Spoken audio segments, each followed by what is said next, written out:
Welcome back. We were talking about taxes and 20 mph zones, and the mailmogs have steamed in. John says, why doesn't Nigel Nelson support pensioners to be paid at least the minimum wage? Oh, forgot. We don't have a union. Perhaps we should form one. And Eileen says, please ask Mr Johnson if his son Boris would run again for Prime Minister. He is a better candidate than any we have on the list, as long as he takes it seriously. Well, that's a very nice lead-in, because Robert Jenrick, Tory leadership hopeful, has said he would be delighted to have the former Prime Minister Boris Johnson in his shadow cabinet. He said that if the Conservatives wanted to be a strong opposition to Starmer's government, they needed the best people who are available in the Conservative family to be on the pitch. After being thrown out of number 10 and then resigning as an MP because of the fallout of the Partygate scandal, would a sensational return from the former Prime Minister be just what the Tories need to rejuvenate the party? Well, with me now is the State of the Nation flabellum holder for this evening, the author, filmmaker and former MEP, Stanley Johnson, who also, among his many distinguished children, is the father of Boris. So, were you pleased that Robert said Boris should come back? Quite intriguing. I read the story as well. Intriguing for any number of reasons. I mean, constitutionally, I mean, you're the constitutionalist much more than me, Jacob, but constitutionally, I just think it's quite interesting. Were we talking about the cabinet as opposed to the shadow cabinet, and were we talking about the position of Prime Minister or Senior Minister or whatever, there is, I think, a tiny precedent. I'm much older than you are, and I can absolutely remember when Douglas Hume succeeded Macmillan, and there was a kind of hiatus. It was a hiatus of weeks, as I remember. Well, he was still, as it were, the Earl of... No, he'd just given up his title as the Earl of Hume, but he hadn't yet found the seat he got in Scotland. It was only a matter of weeks, but possibly even of days.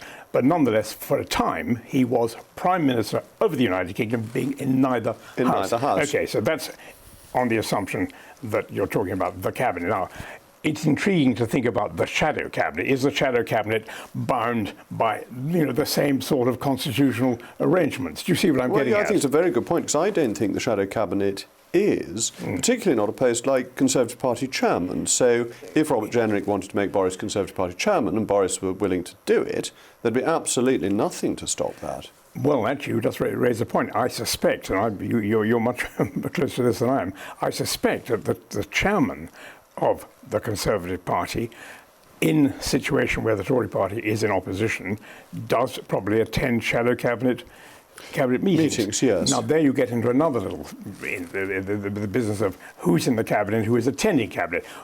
So you might have the same, as it were, constitutional trick. Who's in the shadow cabinet, who is attending shadow cabinet. Now, on the fundamental issue, I really can't comment. You know my personal view, as that the Conservative Party, particularly the members of the Conservative Party, behaved absolutely abominably in the way they treated Boris. And I think, in a way, the Tories at the last election got what they deserved. Well, I don't disagree with that, as you know. I supported Boris so long that I went into the Cabinet Office and somebody stuck a microphone up my nose and said, do you think Boris should go on? I said, absolutely, he should go on as long as Walpole. Then I got to my office, he'd already resigned, so I went on too long. However, it's totally hypothetical. But do you think he'd like to do it? Has he still got the fire in his belly? Because you'd probably be pretty good at it if you were called. You'd like to do it.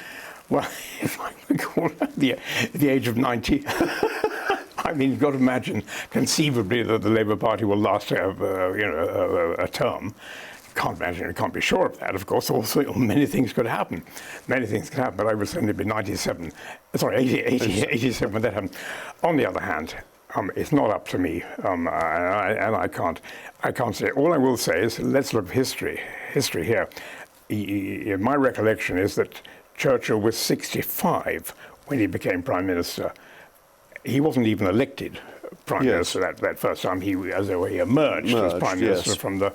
He was actually, in 1952, when he was elected for the first time, by a process of elimination, he must have been he was nearly 80. Yes, he was nearly 80 by that point. And Gladstone was over 80, and Palmerston was over 80. Yeah. And we see American politicians... I don't think that, on the other hand, looking at what's happening in America at the moment, and looking at the apparently extraordinary change in the feeling of politics over the last few weeks, appears to be not so much that Trump is awful, but actually, he suddenly looks an old man now that Biden has disappeared. But Boris is only 60.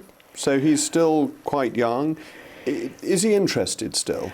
You know, I can't comment. I can't comment. I absolutely can't. I shall wait to hear his speech when he, as it were, assuming I'm invited to the launch of his new book, and I see that's going to happen in October, probably after the Tory party conference.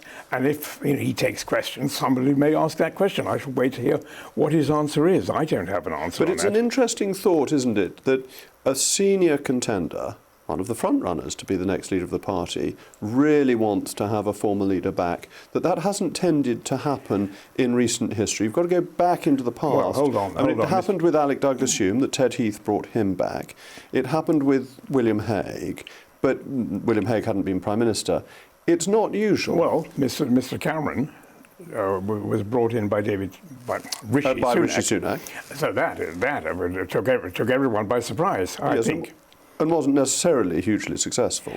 No, but it does make the point that it can happen. Even a former Prime Minister can be pitchforked into, in this particular case, he was put in the House of Lords. Cameron was. So you can get somebody into Parliament to do it. You can actually have somebody. I mentioned Douglas-Hume, but I don't think it would be totally impossible to have a Douglas-Hume type situation. The only problem would be, where do you find this safe seat? Now, in those days, we're talking about 1964, aren't we? Yes. 1964. 63, actually, and the general election was in 64. 63. In those days, safe Tory seats in Scotland, I'm not saying they were two a penny, but it's not so easy now to find this, even on the shadow cabinet model, you would probably say it would be better if he was going to be, if anybody is going to be the shadow cabinet, it'd be better if they have a seat in one or other of the House. But you can now resign peerages, so he could come back in the House of Lords and then stand the general election for a constituency in the House of Commons. That's what David Frost, when I say David Frost. That's right, yes. I mean the other David Frost. The other David Frost, yes. I mean Lord Frost. Yes. Yes, he threatened to do that. That's right, and the Central Office wouldn't let him. He wanted to do it, and then Central Office vetoed him. Threatened is perhaps he was too dangerously conservative. Well, you see, I'm ducking your questions. You're ducking my questions brilliantly. The politician gene in the Johnson family is alive and well, but I think there are many people who would love to see Boris back as one of the most exciting politicians in the country. I agree with all that. Life on Exmo would be fun. The helicopters would buzz up and down the valley. And I think they'd like to see his father in the House of Lords as well. There we go. Thank you very much to Stanley.